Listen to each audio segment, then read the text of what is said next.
10 para as 10. Uma reflexão diária na RCP-FM. O conflito no Médio Oriente tem sido uma chaga permanente a criar instabilidade política e social na região, mas também no mundo inteiro. Refiro-me não aos diversos conflitos que assolam presentemente aquele espaço geográfico, mas especificamente às relações de tensão permanente entre judeus e palestinianos. Sem nos determos excessivamente sobre a história deste conflito e a sua gênese, recordemos apenas que após a Segunda Guerra Mundial, depois de muitos judeus se terem refugiado já em Israel, a Organização das Nações Unidas sentiu a necessidade de propor uma solução de consenso entre os judeus e palestinianos no sentido de partilhar o território, com a constituição do Estado de Israel, que contava já com 650 mil habitantes, e um Estado árabe-palestiniano, que contava com mais do dobro dessa população israelita. Com o processo negocial a decorrer, David Ben-Gurion, a 14 de maio de 1948, lê a Declaração de Independência de Israel, logo reconhecida pelos Estados Unidos da América e pela União Soviética, tornando-se Ben-Gurion o primeiro chefe de governo do novo Estado de Israel. Acontece, porém, que logo no dia a seguir à Declaração da Independência, os árabes uniram-se para atacar Israel. Como este saiu vitorioso da luta contra os árabes, conquistaram logo 78% do antigo território palestiniano, mais 22% do que se previa com o acordo da ONU. É certo que em 1949 foi firmado um acordo de paz entre árabes e o Estado de Israel. Mas a verdade é que, decorrida toda a segunda metade do século XX e já parte do século XXI, o Estado da Palestina nunca chegou realmente a ser criado e a paz nunca mais se alcançou em definitivo. Ora, numa perspectiva ocidental, muitos tendem a olhar com mais simpatia para Israel e, porventura, com menos simpatia para os palestinianos. Sendo esta, de resto, uma imagem frequentemente transmitida por vários opinion makers de alguns canais de televisão. Contudo, quem experimenta a realidade in loco apercebe-se de uma relação injusta entre dois povos, que tinham direito a viver uma relação pacífica.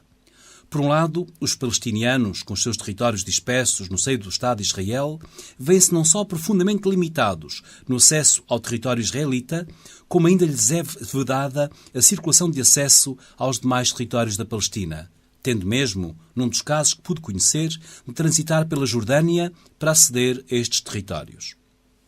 Por outro lado, na sequência da Guerra dos 6 Dias, ou Terceira Guerra Israelo-Árabe, travada entre 5 e 10 de junho de 1967, Israel ultrapassou a denominada Linha Verde, que delimitava os territórios de Israel e da Palestina, construindo colonatos em território palestiniano, exercendo assim um domínio injusto sobre aquele território e asfixiando cada vez mais os seus habitantes.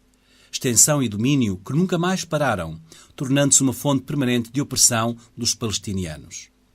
A estas razões políticas juntam-se as de natureza religiosa, particularmente no que se refere a Jerusalém, a cidade santa para judeus, cristãos e árabes.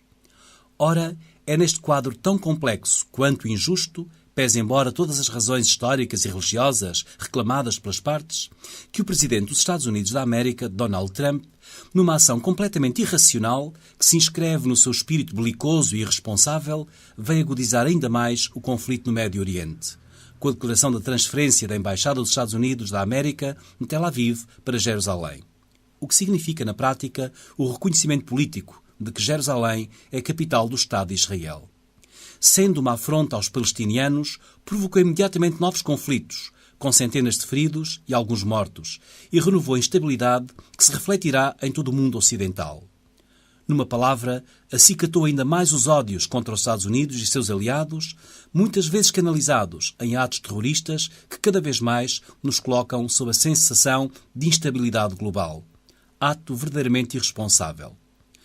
Na verdade, como defendeu a ONU e como defendem alguns estadistas, a questão da Palestina só se resolve com a definição de 2 Estados e seus legítimos territórios, o Estado de Israel e o Estado da Palestina. Por seu turno, como bem defendeu o Papa João Paulo II e bem defende o Papa Francisco atualmente, Jerusalém, pela sua natureza, necessita de um estatuto especial que contemple a partilha dos 2 povos e dos 3 credos. Podemos concluir que sem justiça e com opressão nunca se alcançará a paz desejada. A Palestina é um exemplo singular disto mesmo.